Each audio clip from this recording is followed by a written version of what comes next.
Bonjour Luce Bernard. Bonjour, bonjour. Bonjour Antoine Janton. Salut Philippe, bonjour à toutes et à tous. Antoine, au sommaire de votre journal des médias. Nagui arrête l'un des jeux qu'il présente, le retour à l'antenne de la carte au trésor sur France 3 et puis une protection policière demandée pour la journaliste d'investigation récemment menacée en Bretagne. Mais d'abord, les audiences avec vous Louise, qu'ont regardé les Français hier soir. Alors, grosse soirée hier et c'est la stagiaire qui l'emporte comme depuis 4 semaines maintenant. C'était le final de la saison 6 et c'est le meilleur score de la saison, toujours à un très haut niveau, donc 4 650 000 téléspectateurs, 19% de part d'audience sur la moyenne des 2 épisodes. C'est TF1 ensuite avec son film de science-fiction Le Labyrinthe qui avait déjà été diffusé en 2018, donc c'est un score forcément pas très, pas éblouissant quoi. Ouais. 3 940 000 téléspectateurs, 16,6% de part d'audience. Puis c'est la suite de la saison 14 de Pékin Express qui se maintient très bien au nombre de téléspectateurs, 2 610 000, à peu près comme la semaine dernière, c'est 100 000 de moins, et 11,4% de part d'audience, ça c'est un petit peu moins bon.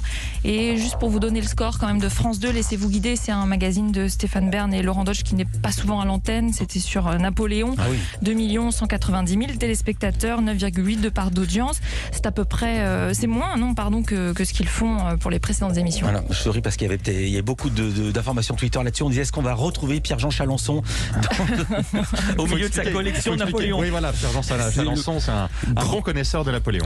Grand collectionneur. Culture Média. Le journal des médias avec vous Antoine, à la une, Nagui qui arrête l'un des jeux qu'il anime sur France 2.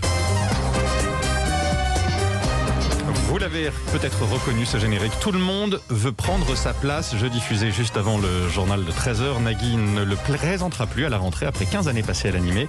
Une envie de changement, dit-il au Parisien.fr ce matin. Autre raison, un désaccord de fond avec la coproductrice du jeu, Simone Harari. Un jeu qui, cela dit, va rester à l'antenne. 2 noms reviennent pour l'animer, ceux de Laurence Boccolini et de Cyril Ferraud. Donc 2 qui veulent prendre sa place. Nagui qui annonce par ailleurs l'arrivée d'un nouveau jeu sur France 2. Oui, je l'avais pas fait exprès, mais bon, c'est pas grave. Mais moi j'y suis allé, c'était pas dans le texte, je me suis lancé. Voilà, ce nouveau jeu s'appelle le Club des Invincibles. L'idée est la suivante, que des champions de jeux télévisés affrontent des personnalités sur leur domaine de prédilection. Il sera diffusé en première partie de soirée d'ici le mois de juin, c'est ce qu'annonce Nagui. Autre jeu qui arrive et plus précisément, c'est la carte au trésor ce soir sur France 3. Un jeu qui sera animé par Cyril Ferraud, quelqu'un dont on parlait il y a quelques instants. Il en est aussi le directeur artistique. Un retour sans grand changement. On verra encore 2 candidats tenter de résoudre des énigmes pour arriver jusqu'au trésor. Pas de nouvelles règles donc, mais de nouvelles consignes liées cette fois à la crise sanitaire. Évidemment, on voit parfois dans la rue des gens avec des masques ou des gens dans les offices de tourisme par exemple, mais ça maintenant tout le monde en a l'habitude.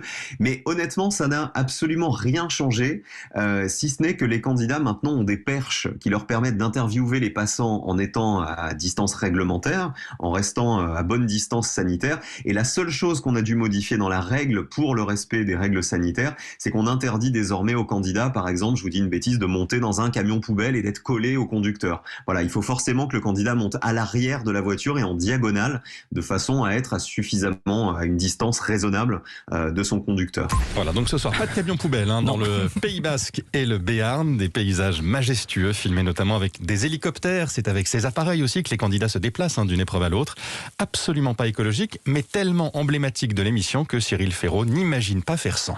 Supprimer les hélicoptères, ça veut dire supprimer le jeu, puisque l'hélicoptère est le seul moyen de transport qui permette d'offrir des images aussi belles depuis les airs. On utilise les hélicoptères au minimum dans la carte au trésor. Dès que les drones permettent de faire de belles images, on les utilise plutôt que l'hélico. Après, des hélicoptères, il y en a dans la carte au trésor, il y en a dans le Tour de France pendant des mois. Toutes les émissions de patrimoine que vous voyez à la télé utilisent des hélicoptères, si ce n'est qu'ils ne les montrent pas. Et puis je vous rappelle que la carte au trésor compense toutes les émissions carbone, non seulement des hélicoptères, mais on compense aussi tout le bilan carbone des véhicules de production, des éventuels avions qu'on peut prendre pour se rendre avec toute l'équipe sur les moyens de tournage. Et il y a très très peu d'émissions en France qui le font. Voilà, Cyril Ferraud, la carte au trésor, de retour sur France 3, c'est ce soir à 21h05. 3 autres numéros inédits doivent être diffusés dans les semaines qui viennent. On vous emmènera en Anjou, en Vendée et dans l'Allier. Donc le retour de la carte au trésor est peut-être aussi celui bien plus surprenant d'une émission culte de Canal+. Oui, c'est En aparté, émission des années 2000 où un invité, seul dans un appartement, dialoguait avec Pascal Clark qu'on ne voyait pas à l'antenne. Elle s'est arrêtée en 2007, cette émission, faute d'audience satisfaisante. Mais près de 15 ans plus tard, elle pourrait donc renaître. C'est ce qu'affirme Télérama. C'est en tout cas l'une des pistes envisagées par Canal+ pour remplacer l'info du vrai à 19h la saison prochaine. Une piste sérieuse d'après l'hebdomadaire. Cela dit, d'autres idées sont sur la table pour occuper cette case, diffuser un film, programmer une nouvelle émission sportive ou bien encore passer Touche pas à mon poste de C8 sur Canal. Toujours dans l'actualité des médias, la fin d'une des plus anciennes séries de TF1. Après Alice Nevers et Profilage, c'est au tour de Section de recherche d'être bientôt arrêtée, près de 15 ans après avoir commencé, information de Satellifax. Les audiences sont pourtant bonnes. Ce qui est en cause, en fait, c'est la part de marché sur la cible commerciale, les femmes responsables des achats de moins de 50 ans. Elle n'était que de 17,7% en moyenne lors de la dernière saison, qui a pris fin le mois dernier. Insuffisant pour TF1, qui devrait quand même proposer une fin à cette série. On ne sait pas encore sous quelle forme. Une série qui s'arrête et une autre qui continue. Oui, pas sur TF1, mais sur Netflix. La chronique des Bridgerton aura une saison 3 et une saison 4. La plateforme vient de les commander, alors que la saison 2 n'a même pas encore été diffusée. Ah, ça va plaire à Hélène Manarino. Ça va lui plaire, elle nous écoute. On en parlait depuis quelques jours.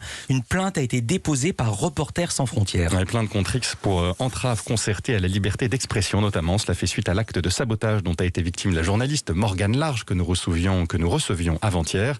Les boulons de l'une des roues de sa voiture avaient été desserrés et pour certains enlevés fin mars chez elle en Bretagne. Par ailleurs, RSF a demandé une protection policière pour Morgane Large qui a reçu aussi des menaces ces derniers mois à cause de ses enquêtes sur l'agro-industrie bretonne. Une demande assortie d'un numéro d'urgence que la journaliste pourrait composer en cas de danger imminent. Une demande très inhabituelle en France, selon Pauline Hadès-Mével, porte-parole de Reporters sans frontières. Cette demande de protection policière en France est quelque chose qui est rare. La gravité des menaces a justifié en fait cette demande et la demande de numéro d'urgence. Nous estimons que compte tenu des pressions répétées, des intimidations exercées à l'endroit de la journaliste et de son média depuis plusieurs mois, c'était absolument nécessaire. Il faut qu'elle soit rassurée, il faut qu'elle puisse travailler et il faut surtout que le harcèlement et les actes de malveillance qu'elle a subis cessent.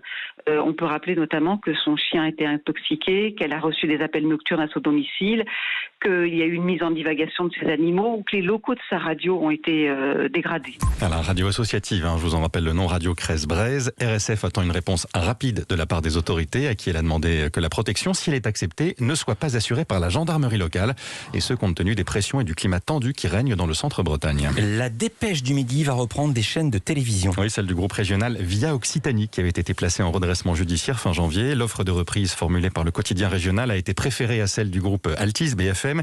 Décision du tribunal de commerce de Nîmes avant-hier. La Dépêche du Midi s'est engagée à conserver 45 des 60 emplois. Et on traverse la Manche. Au Royaume-Uni, la BBC fait face à un flot historique de plaintes. Plus de 110 000 plaintes, record battu d'après le Guardian. La BBC est accusée d'en avoir trop fait, beaucoup trop fait à la mort du prince Philippe la semaine dernière. 2 de ces chaînes ont bouleversé leur programme pour proposer un hommage au mari de la reine. Résultat, pas de feuilleton sur la BBC 2 et pas de finale de Masterchef sur la BBC One. Les audiences des 2 chaînes ont d'ailleurs immédiatement chuté. Quelques plaintes aussi visaient les habits des présentateurs qui auraient dû tous se vêtir de noir selon une centaine de téléspectateurs. La BBC a répondu être fière de sa couverture de l'événement et du rôle joué pendant ces moments d'importance nationale, dit-elle. On attend de voir maintenant ce que le groupe fera pour les obsèques du prince Philippe. Elles sont prévues samedi. Et toutes ces infos, vous pouvez les retrouver avec d'autres évidemment dans la newsletter Média d'Europe 1. C'est gratuit. Inscription sur europe1.fr. Merci beaucoup Luce Bernard. Merci Antoine Jean.